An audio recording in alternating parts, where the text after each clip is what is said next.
Yes. Whether Khanna's reading is that it will include C, but exclude A and B. Cannot, Mullah. It will. Otherwise, it will lead to a situation you are saying that 370 is a permanent article. Mullah, we'll come to that later whether it's One minute, yes, that's your argument. 370 is a permanent article which cannot be undone by even with the concurrence. Let me forget that when I made that argument. Right now, you're just giving us the structure of the article. Forget that what I made that argument. That you're giving us the structure. Yes. It is temporary on 26th of January 1950. Let's forget about anything else. It is temporary. Why? Because, Malads, the Constituent Assembly may still choose to. So it's temporary. There's nothing wrong with that heading. Provided further that no such order which relates to matters other than those referred to in the last preceding proviso shall be issued except with the concurrence. You go to B1 and B2. So that was the law, the same template, now the orders for the rest of the provisions. Then read 2, Malads. It shall be placed before such assembly for such decision and may be taken thereon. Same template of B and D, Malads. And they can reject it. They need not confirm it. That's how you retain sovereignty, which is the instrument of accession. And if it don't retain it, it's temporary. That's why temporary. Well, I'm just trying to explain. With the structure of 370. Yeah. You complete clause 3, Yeah. then I have one question. Sure, But we'll first, you can complete, otherwise I'll be breaking your link. It's on some unrelated area, therefore.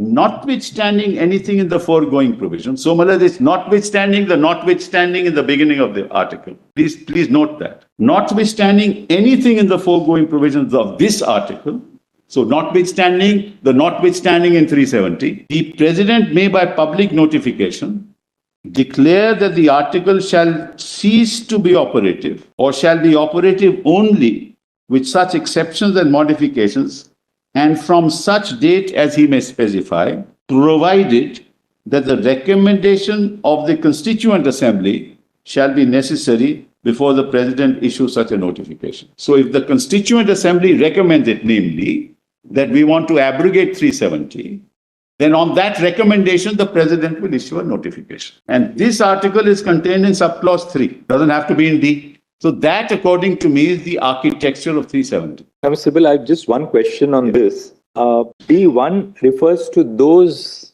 matters in the instrument of accession which have been ceded by the Maharaja to the Union, the Dominion's power. B2 refers to all other matters in the Union and concurrent list other than what is covered by 1. Fair enough. Now, suppose in the area of the Union and the concurrent list, something is not covered by B1 or by B2. In other words, it's not referable to those subjects mentioned in the instrument of accession, and it's not covered by B2 at all. That power is not entrusted to the state. B2 is all other lists, Mullah. No. B2 says such other matters in the said list as with the concurrence of the government, the President may order specific. All matters in the list. Right. Of course. It covers, it's a residuary. Everything. Yeah. So you have to take the concurrence of the state. Yes.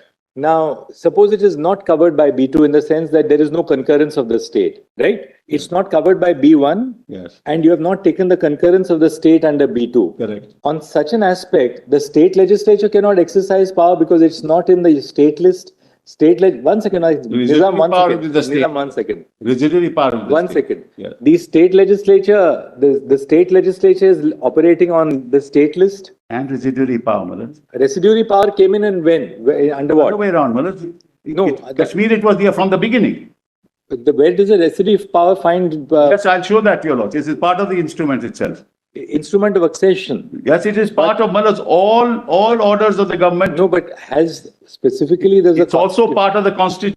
I'll show that. I just wanted to see whether it's part Yes, you're always to take it, Mullah. Because otherwise there'll be a peculiar situation where neither Parliament can exercise power, nor can the state legislature exercise power. I take your Lordship's point. I will demonstrate to your Lordships that the residuary power was with the state legislature throughout and with the state government throughout. That was the condition on which, Mullah, the accession took place.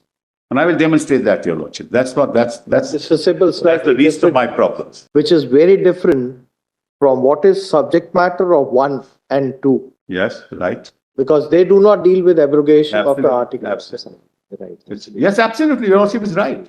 And therefore, when we read at that power, which is specifically conferred on the President, then proviso, leave aside for the time being the proviso. Do you agree with that interpretation? No, I For the time being, just leave the proviso. Well, look, I can't read the Constitution in this fashion.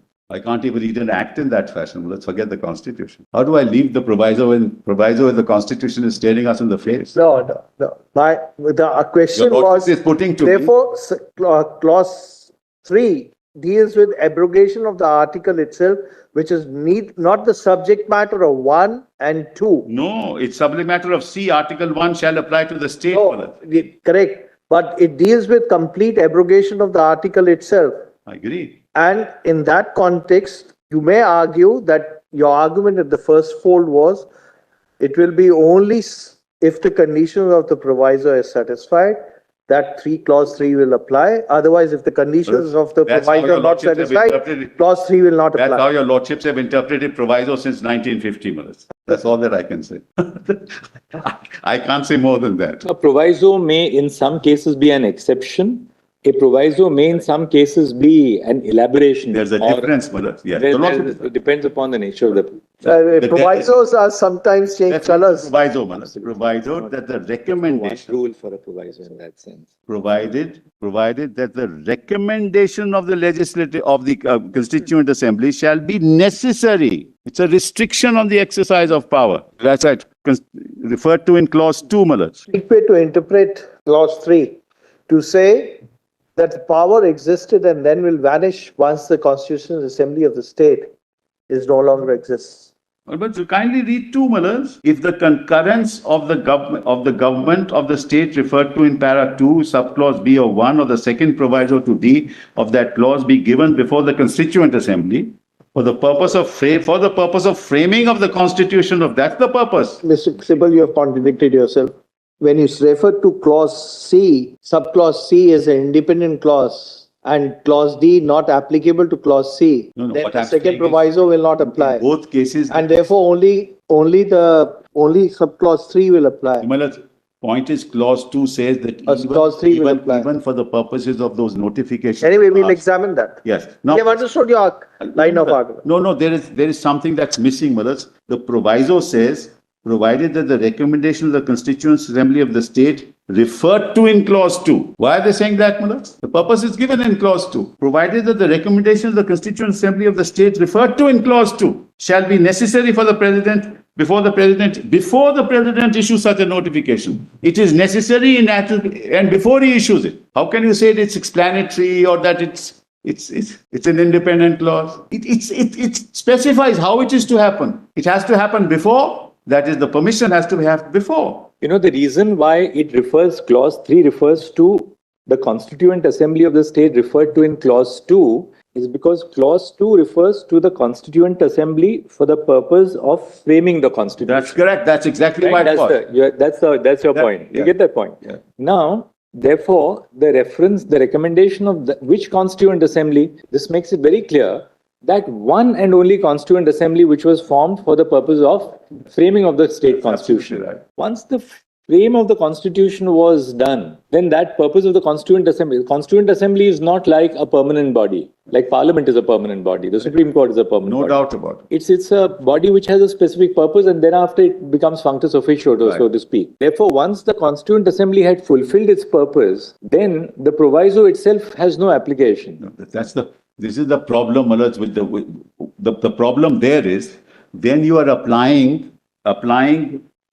3 without the proviso and saying this is a blanket power, then Malas, the president can do it anytime without any consultation with anybody. One thing which we must passes an order that I integrate. One thing which we have to also bear in mind is all these provisions are in Part 21. Part 21 has used 3 expressions: temporary, transitional, and special. Correct. Temporary provisions are those which are intended to be in existence for a limited period of time, That's right. but without a point of terminus, right? A temporary government servant. That person is temporary for a limited period of time, but whose services are to be terminated. Until you are terminating the services of that person still continues. Right. That's that broad concept, of temporary. Absolutely right. Transitional means something which necessarily has a terminus. That's right. that laws it comes to made an earlier. Laws Right. made earlier. I'll show you some of the transitional provisions in this part. Right. And third is special. Right. Now we'll see, for instance,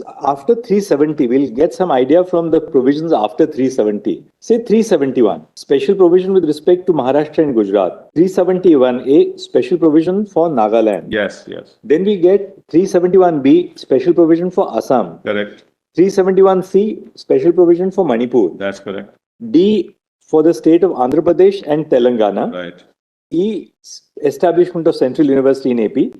F is special provision for Sikkim, which came in 75. Right. G, Mizoram. H, special provision for Arunachal. Yes. Then I for state of Goa. J for the state of Karnataka. Right. Now, after these special provisions end, we come to 372, Right. which continuance in force of Existing laws. existing laws, Yes.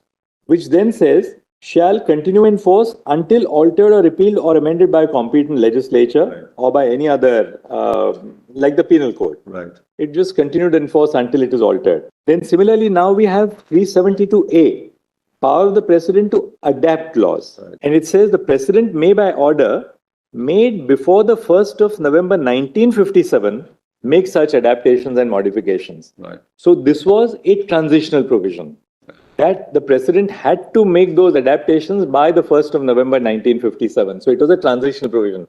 After that, the power lapses. So similarly, 373, then came the provisions relating to the judges whose services had to be taken over by the Union of India, public service commissions, so on and so forth. And then 392, the power of the president to remove difficulties. Right. So therefore, Part 21 basically covers special provisions, temporary provisions, and transitional provisions. Right.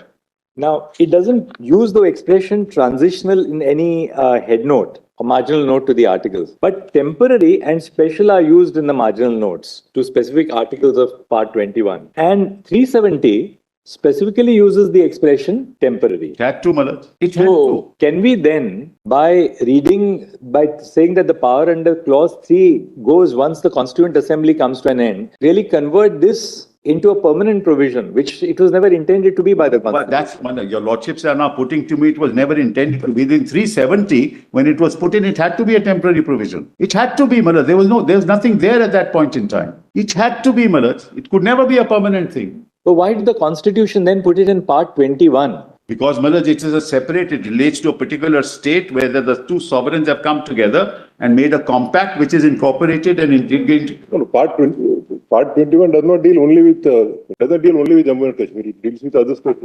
I'm sorry, I didn't get it. Part 21 Yes. does not deal only with Jammu and Kashmir. No, of course not. That's why I think it's a separate, independent provision and has to be interpreted on its own terms.